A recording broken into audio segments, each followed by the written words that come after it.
ఏంటక్క నువ్వింకా ఇక్కడే ఉన్నావేంటి? లక్కిని తీసుకుని ఆ పార్వతి వెళ్తుందక్క. ఏదో ఒకటి చెయ్యక్క. ఇక లక్కిని తీసుకుని వెళ్ళిపోతే ఇక మనం ఏమీ చెయ్యలేమక్క. నువ్వే ఇలాగైనా ఆపక్క.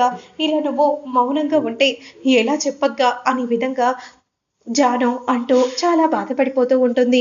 కానీ జానుకి మాత్రం ఎలాంటి సమాధానం చెప్పకుండా లక్ష్మి మౌనంగా ఉండిపోతుంది. అసలు నీకేమైందక్క అనే విధంగా అంటూ వెంటనే జాను పరిగెత్తుకుంటూ బయటికి వెళ్తూ ఉంటే ఇక మరోవైపు పార్వతి లక్కీని ఆటో ఎక్కిస్తూ ఉంటుంది. పద ఎక్కు అని అనగానే ఆగు పార్వతి అని అంటూ అడ్వకేట్ రాగానే అడ్వకేట్ని చూసిన పార్వతి ఒక్కసారిగా షాకింగ్గా అలానే చూస్తూ ఉండిపోతుంది. ఏంటి నన్ను వెళ్తుంటే ఎందుకు ఆపారు? ఎందుకంటే మీరు లక్కీని తీసుకొని వెళ్ళటం వీల్లేదు. ఏంటి నేను తీసుకొని వెళ్ళటం వీల్లేదా? మీరెవరు చెప్పడానికి? ఎందుకంటే నేను లాయర్ని. కోర్టు నుండి ఆర్డర్ వచ్చింది. నువ్వు లక్కీని తీసుకొని వెళ్ళడానికి వీల్లేదు. లక్కీ నీ కూతురే అనడానికి నువ్వు కోర్టుకు ఆధారాలను చూపించాలి. అప్పుడే నువ్వు లక్కీని తీసుకొని వెళ్ళడానికి కోర్టు అనుమతిస్తుంది. అసలు మీరేంటండి నాకు కోర్టు గురించి నాకు మీరు చెప్పడం ఏంటి? అయినా ఈ కోర్టు నోటీసులు ఎవరిచ్చారు మీకు అని మనిష అడుగుతూ ఉంటే లక్ష్మి గారు పిటిషన్ ఇవ్వటం జరిగింది. పార్వతి తన కూతురు లక్కీ కాదని మాకు అనుమానంగా ఉందని పిటిషన్ ఇచ్చింది కాబట్టి కోర్టు నుండి నోటీస్ని తీసుకుని వచ్చాం. కావాలంటే మీరే చూడండి అనే విధంగా అంటూ కోర్ట్ నోటీస్ను చూపించగానే ఒక్కసారిగా పార్వతి షాకింగ్గా చూస్తూ ఉండిపోతుంది. ఇక మనీషా వైపు ఏం చెప్పాలో అర్థం కాక అలా చూస్తూ ఉంటే ఏంటి మిత్ర అసలే ఈ పార్వతి వచ్చి లక్ష్మిని తీసుకుని పోతుందన్న బాధలో మనం ఉంటే ఆ లక్ష్మి మాత్రం మన పరువుని బజారు పారు చేయటానికి ఇదిగో ఇలా కంకణం కట్టుకొని కోర్టులో పిటిషన్ ఇచ్చింది. కాబట్టి మీరు తనని తీసుకెళ్ళడానికి వీల్లేదు. మీరు కూడా ఎక్కడికి వెళ్ళకూడదు. మీరు విరుద్ధంగా చేస్తే మాత్రం జైలు పాలు అవ్వాల్సి వస్తుంది. చట్టరీత్యా చర్యలు కోర్టు తీసుకోబడుతుంది అనే విధంగా చెప్పగానే పార్వతి షాకింగ్గా చూస్తూ ఉంటారు. ఇక వెంటనే అక్కడి నుండి వెళ్ళిపోగానే అసలేంటి మిత్ర ఏమనుకుంటుందా లక్ష్మి? నువ్వు వెంటనే వెళ్ళి నిలది. అసలు ఎవరికి చెప్పి ఇదంతా చేస్తుంది చెప్పు మిత్ర అని అంటూ ఉంటే మనిష మాటలు జాగ్రత్తగా మాట్లాడు.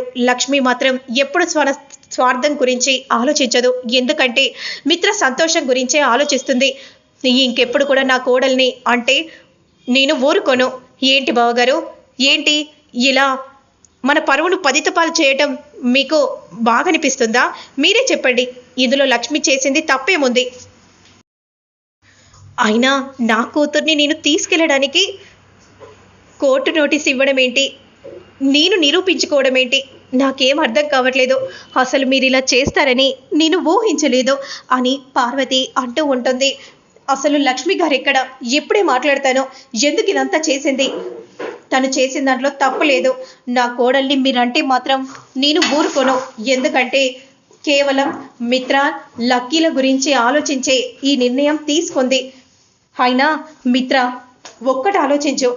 లక్ష్మిని నువ్వు కోపంగా మాట్లాడుతున్నావే కానీ లక్ష్మి చేసిన మంచి గురించి మాత్రం నువ్వు ఎందుకు ఆలోచించట్లేదు? అసలు లక్ష్మి చేసింది నీ కోసం. ఎందుకో తెలుసా? ఈ పార్వతి లక్కిని తీసుకెళ్తుంది. కానీ ఆ తర్వాత ఎవరికో ఒకరికి అమ్ముకున్నాక ఆ తర్వాత మనం ఎవరం కూడా ఏమీ చేయలేము. నువ్వు ఎంత బాధపడినా సరే మళ్ళీ లక్కీ తిరిగి వస్తుందా? రాదు. తను వేరే వాళ్ళకి ఎవరికో అమ్మాక తను భిక్షాటన చేస్తుంది లక్కీ. అప్పుడు అందరూ ఉన్న ఒక అనాథలా మారిపోతుంది కదా. ఇక లక్కీకి అప్పుడు తన అనుకున్న వాళ్ళు ఇక ఎవరు ఉండరు.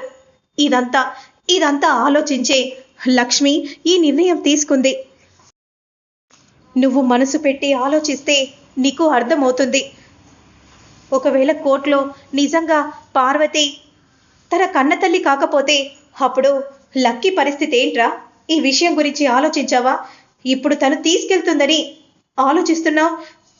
లేదంకుల్, ఆల్రెడీ నేను పార్వతితో మాట్లాడాను. అంతా సెట్ చేశాను.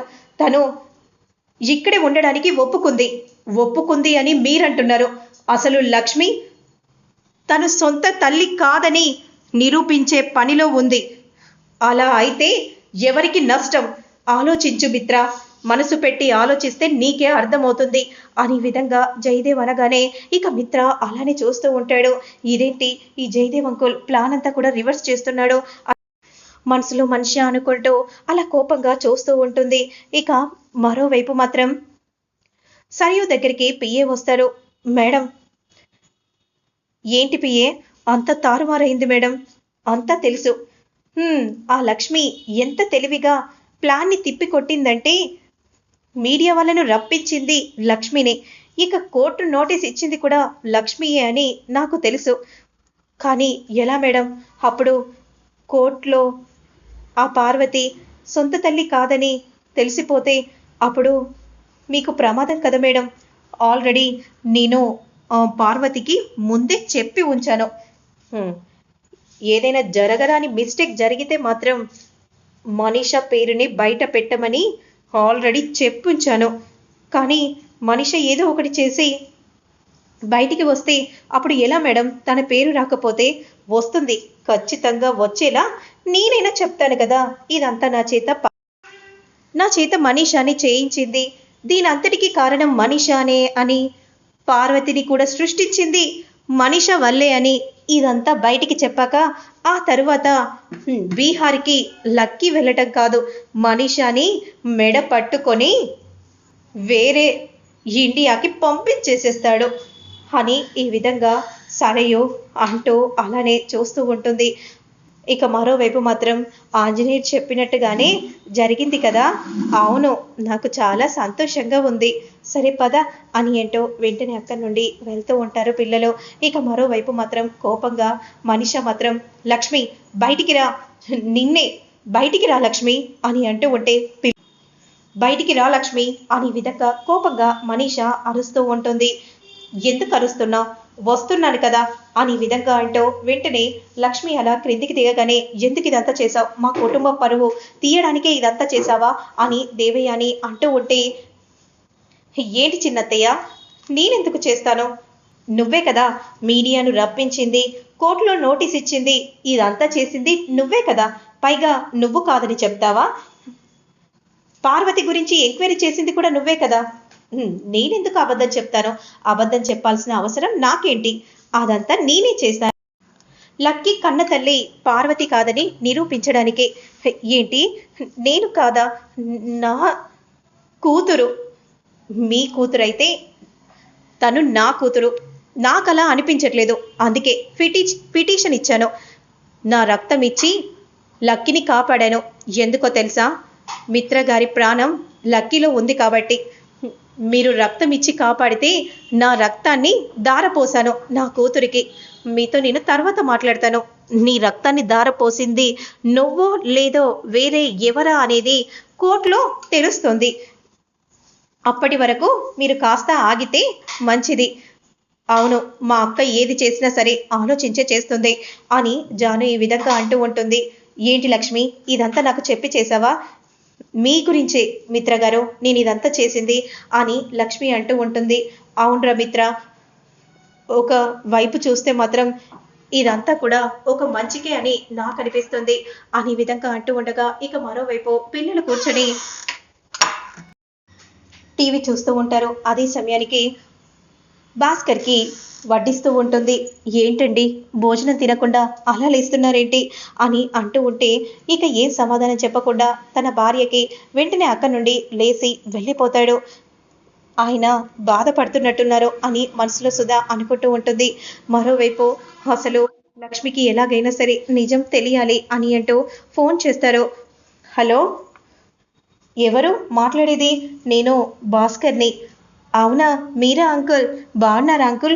బాగున్నాను బాబు, ఒకసారి అమ్మకు ఫోన్ ఇవ్వు. సరే అంకుల్ అని విధంగా అంటూ వెంటనే అమ్మా ఏంటి భాస్కర్ అంకుల్ ఫోన్ చేశారు అని అనగానే వెంటనే ఫోన్ని లక్ష్మికి ఇవ్వగానే హలో అన్నయ్య, ఆ రోజు మీరు నన్ను కలుస్తారని చెప్పారు కానీ కలవకుండానే వెళ్ళారు. అవునమ్మా, కానీ నీతో ఒక ముఖ్యమైన విషయం చెప్పాలి. ఏంటన్నయ్య అది? లక్కీ కన్న కూతురు పార్వతి అని ఇంటికొచ్చింది కదా అన్నయ్య. అసలు తను కాదమ్మా అని అనగానే ఒక్కసారిగా లక్ష్మి షాక్ అయిపోతుంది.